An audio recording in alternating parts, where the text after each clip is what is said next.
When we looked back at Company of Heroes, we really loved what we had produced. We loved the game, we loved the franchise, and there's a sense of tone and pace and immersion and authenticity, and we wanted to maintain that.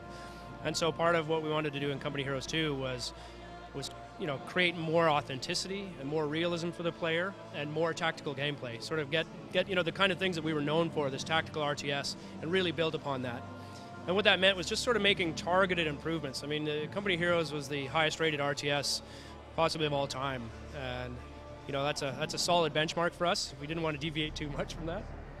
The new Essence Engine 3 really gives us a lot of flexibility, a lot of power in how we introduce new features into the game. We've got much more graphical fidelity, so the sort of immersion into the game, what we call the presentation layer, is much more, I think it's much more beautiful, I think, than the original. It surpasses the original both in fidelity and performance. And we've got new features like vaulting that allow infantry to get over cover. In the old game, you had to go all the way around if or maybe blow a hole in the wall. We did have that sort of dynamic and destructible environment, but this now allows infantry to get over the wall. We wanted to make them these sort of masters of tactical maneuverability, so they can get away from machine guns or they can get away from vehicles that might be pinning them against a wall. We also introduced True Sight, which is a much more dynamic line of sight system. And if you understand RTSs, you know that your units generally punch this perfectly circular little hole in the fog of war.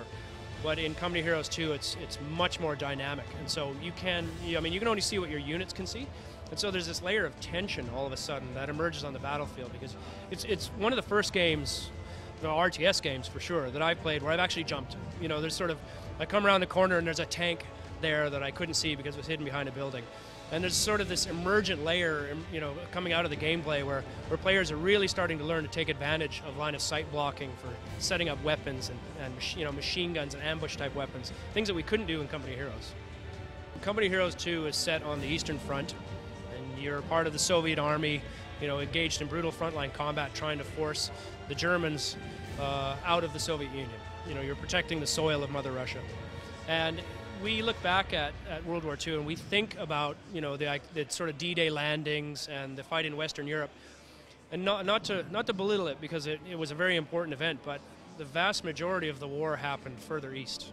The Germans lost 80% of their combat casualties on the Eastern Front, and so there's this huge epic environment of the largest battles of the 20th century were fought on the Eastern Front. I mean, we're talking battles engaged millions and millions of soldiers, and so it's something that we don't really get to experience as Western developers and as Western game players. We've got no idea of what the Eastern Front was like, and we want to be able to bring just a little bit of that to the player. The Russians like to talk about general snow. We showed the snow in this demo, and how the snow encumbers infantry units and makes them slow down. It actually forces them to take paths, like the roads and things like that, to make them move more quickly. But that also allows smart players to use that knowledge to their advantage, and being able to put mines and tripwires and things like that to ambush players using the roads. And so how the players use the environment has become very, very important. Units also leave tracks in the snow, and so I watch for what my enemy is doing. I look for whether I see vehicle tracks. Now I know he's got a tank somewhere in the world. And if I'm not ready with anti-tank, coming across those tracks for the first time can be really, really intimidating. We spent a lot of time sort of redoing our flame effects and our flame weapons from the original Company of Heroes. We're never quite satisfied with how they work. And especially on the Eastern Front, where a large number of the buildings are wood, we needed to get that right. It's really part of telling the story of the Eastern Front, part of the tone of the game. And so the way it looks, the way it sounds, the damage it causes to buildings, the fact that it'll burn them to the ground, it'll force enemies out of the buildings into my gunfire. It's a really important part of the gameplay. We've also looked at vehicles, for instance, embellishing how vehicles work, making them more imposing, bigger, more intimidating. So we've looked at our physics systems to make them more weighty and how they move around the environment, and they really feel like they weigh 30 tons now.